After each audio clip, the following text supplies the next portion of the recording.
Good day, everyone, and welcome to our class. This is Readings in Philippine History, and today our discussion will cover a brief history of the Bangsamoro people, together with a discussion on the Sultanate of Sulu and the indigenous people. This is Sir E, your instructor for this course. Thank you for joining our session today.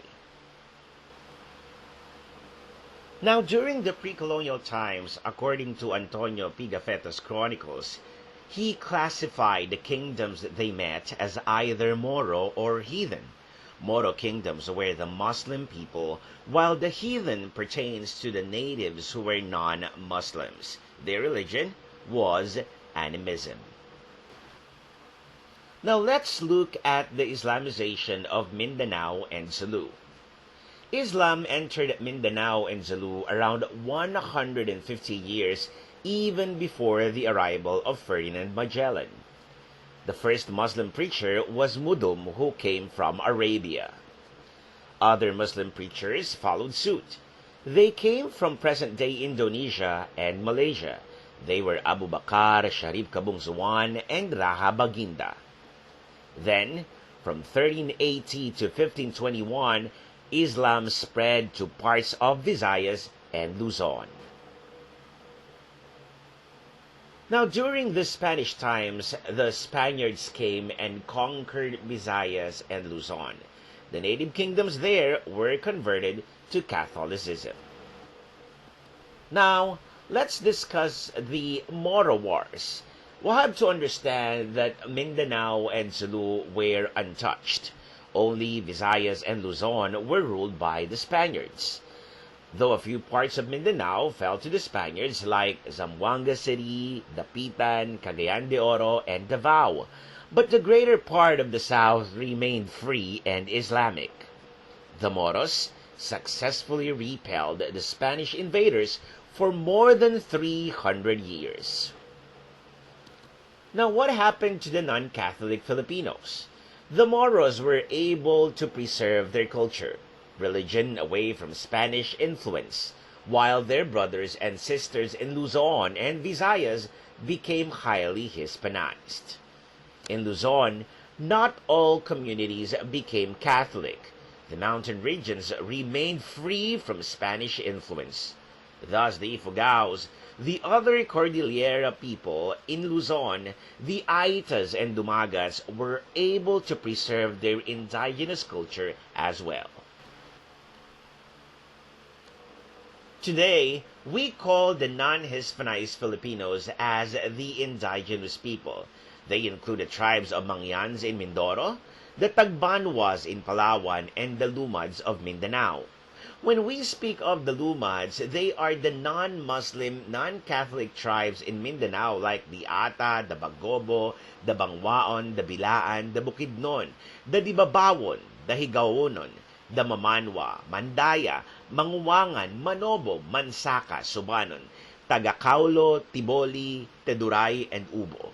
Up to today, they were able to preserve their culture and traditions, ancestral lands, and lineage of Datus. However, during the American period, when the Americans came to take over the Philippines from Spain, they met resistance from the Filipinos. The Filipino-American War, which was staged back in 1899 to 1902, took place only in Luzon and Visayas.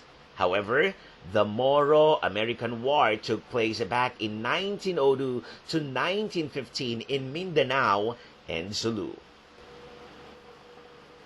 Now let's discuss the Bates Treaty.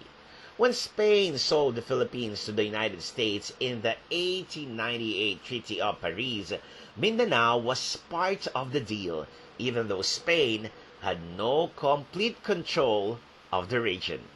So in 1899, General John Bates made friends with the Sultan of Sulu and signed a treaty with the Sultan, agreeing to put his territory under American administration, but he will maintain his religious leadership over his people.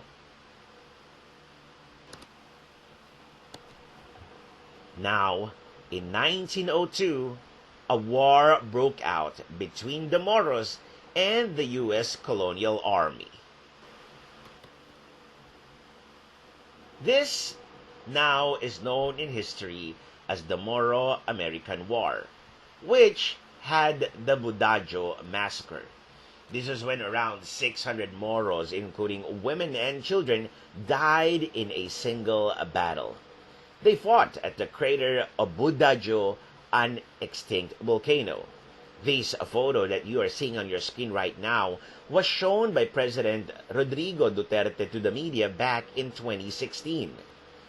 In 1915, the Moro-American War ended with the signing of the Kiram-Carpenter Agreement. Several American laws put Moro lands under the U.S. colonial domain. Now let's discuss the Quirino Recto colonization bill. Back in 1938, during the Commonwealth period, Senators Quirino and Recto provided the colonization of Mindanao by settlers from Luzon and Visayas. In 1939, there was a massive influx of settlers which began in the Diangas. The office in charge of the colonization was the National Land Settlement Administration led by General Paulino Santos. Later on, the Diangas was renamed General Santos City. Now, when America gave us our independence in 1946, we became a big and diverse nation composed of Luzon, Visayas, and Mindanao. There was peace in Mindanao at that time. Muslims and Christians coexisted peacefully in the south. Now, let us have the second part of our presentation, which is a brief history still of the Bangsamoro people, the Sultanate of Sulu, and the indigenous people. Now, the Sabah issue and the start of the war in Mindanao. Let's have this in focus right at this time. Now, during the pre-colonial times, the Sultanate of Sulu was a very prominent kingdom. In fact, this was considered as the golden age of the Sultanate of Sulu. Traders from all over Asia go to Sulu at that time. It is at the exact center of Southeast Asia. Now, how did we get Sabah? Now, what we have to understand that Sabah had close ties with the Sultanate of Brunei because the sultans were actually relatives. The Sultan of Brunei gave the Sultan of Sulu a vast land, which we call as Sabah, for helping him quelch and win a rebellion against his kingdom back in 1704. Thus, for centuries, Sabah was governed by the Sultan of Sulu, and the people there and the people of Sulu consider themselves as one family. Now, this was how we started the loss of Sabah. In 1878, an Austrian named Gustavus Overbeck and a British citizen named Alfred Dent came to Southeast Asia and rented Sabah from the Sultanate of Sulu. They were representatives of a private company named the British North Borneo Company. They used that territory for their agricultural business. Later on, Dent turned over his rights on Sabah to the British Crown. Aside from renting Sabah, the British colonized other territories in Southeast Asia: Sarawak, Malaya, and Singapore. After the Second World War, the British started freeing its colonies. Now, what they did was to put together 4 territories: Sarawak, Malaya, Singapore, and Sabah, to form one country which at that time was called as the Federation of Malaysia. However, a year later, Singapore bolted from the Federation and became a separate country. Thus, Malaysia became a country with 3 regions: Malaya, Sarawak, and Sabah. Now, the Sultan of Sulu, being a Filipino citizen, asked for help from the President of the Republic Philippines at that time, who was President Diosdado Macapagal. Now, in 1962, President Macapagal protested the inclusion of Sabah in the new country, Malaysia. But Malaysia wouldn't return Sabah to us anymore up until this time. The government of Malaysia is still paying the relatives of the Sultan of Sulu 77,000 pesos per year for the rental of Sabah, but they refuse to return the territory back to the Philippines. Now, we talk about the grand plan to invade Sabah. When Ferdinand Marcos became the president in 1965, he planned to get back Sabah by force because, again, diplomacy wouldn't work at the time of Diosdado Macapagal. He secretly planned Oplan Merdeka. The plan was to recruit and train young Moro men from Sulu to become secret agents who would infiltrate in Sabah society, which was reminiscent of the movie Salt. Now here's the grand plan. The Moro men from Sulu are the perfect secret agents because the Sabah people would not think that they are enemies because they are distant relatives from centuries ago.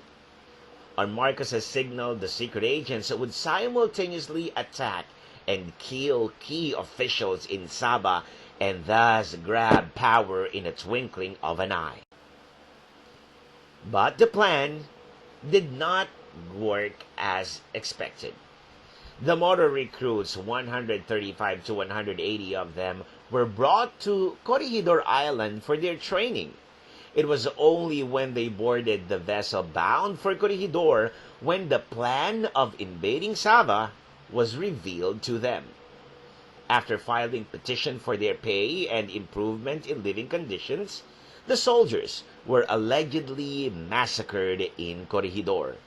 There were also accounts that wanting to abandon their ranks since the plan was against their morals, so it led to this massacre. It was kept for a secret for a very long time until a former journalist turned senator revealed the massacre in one of his speeches. That senator was Benigno Aquino Jr., who was the #1 critic of President Marcos. He's the husband of Cory Aquino and the father of Noy Noy and Chris Aquino. When the Moros in Mindanao learned about the Jabida massacre, they were furious. They took up arms and they wanted to be a separate country from the Philippines.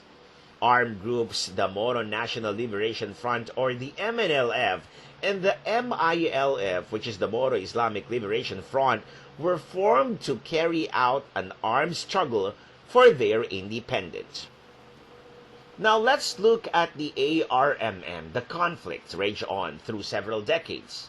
In 1996, the former President Fidel Valdez Ramos forged a peace deal with the MNLF. The Autonomous Region for Muslim Mindanao, or the ARMM, was created in order to appease the MNLF because its leaders got seats of power in the said autonomous region. They surrendered their arms to our government. But the MILF was left out in the deal, thus they continued with their armed struggle. Things became worse when President Erap Estrada declared an all-out war against the Moro Islamic Liberation Front back in 2000. But during the time of the then President Gloria Macapagal Arroyo, a ceasefire with the MILF was arranged. It is still enforced up to this day. Now, during the Pinoy administration, the government tried to come up with another peace deal, this time with the MILF. The Bangsamoro Basic Law, or the BBL, will create an expanded autonomous region in Muslim Mindanao with the MILF personalities expected to be its key leaders. They will have their own set of lawmakers to make pro-Islamic laws, its own police force, own mayors, and provincial administrators, and budget coming from the Manila government amounting to around 70 billion pesos per year. But wait, there is more, because Ferdinand Bongbong Marcos Jr. at that time, aka Bongbong of course, he was a senator, claimed that he is drafting a better version of the Bangsamoro bill. It will include the other indigenous people of Mindanao called as the Lumads. Muslims are not the only indigenous people in Mindanao. Marcos's bill would also include the Sultanates of Sulu, Maguindanao, and Lanao in the deal. But during the administration of Duterte, the BBL was approved and it became known as the Bangsamoro Organic Law. Now it covered more places compared to the old ARMM. It put in orbit a new framework for the peace in Mindanao and Sulu. Will the BBL or the BOL finally establish a lasting peace in Mindanao? That is a question that still remains unanswered. Meanwhile, what happened to Sabah? What happened to Sabah? Now let's talk about the 2013 invasion of Sabah. February of 2013, the Lahad Datu standoff. Now, during the Pinoy administration, a claimant to the throne of the Sultan of Sulu, Jamalul Kiram III, ordered his men called the Royal Sulu Army, numbering around 200, to take over his land in Lahad Datu in Sabah. The landing forces were led by Jamalul III's brother. There was a brief standoff. Pinoy didn't want to offend Malaysia because we have good economic ties with our nearest neighbor. Besides, there are so many Filipino OFWs there who might get endangered if the Malaysians got disappointed with our government. There is a side story to this invasion of Sabah. So Pinoy ordered the Sultan to recall his men, saying, "Tell your men to go home." The Sultan answered Pinoy, "What home are you talking about? Sabah is our home." Then, the Malaysian police easily wiped out the Royal Sulu Army. A few months later, the Sultan died of old age. His daughter, Princess Jaisal Kiram, continues to lobby for the recovery of the lost territory of Sabah up until today. She ran for senator in 2016 in the national election in the Philippines, but she lost. Two primary documents are very important in the study: the genealogy of the Kiram clan and the 1878 deed of lease of Sabah. Now here is the line of succession of the sultans of Sulu of the modern era. Now this is note that all dates are reigns of recognized sultans. Reigns of sultans are chronologically sequenced. Same ordinals mean they claim to rule at the same time. This is according to gov.ph. Now there is a legal disclaimer here. The information presented here is based on public accounts and documents. Now this does not constitute an official genealogical art. It does not include all possible descendants to the Sultanate of Sulu.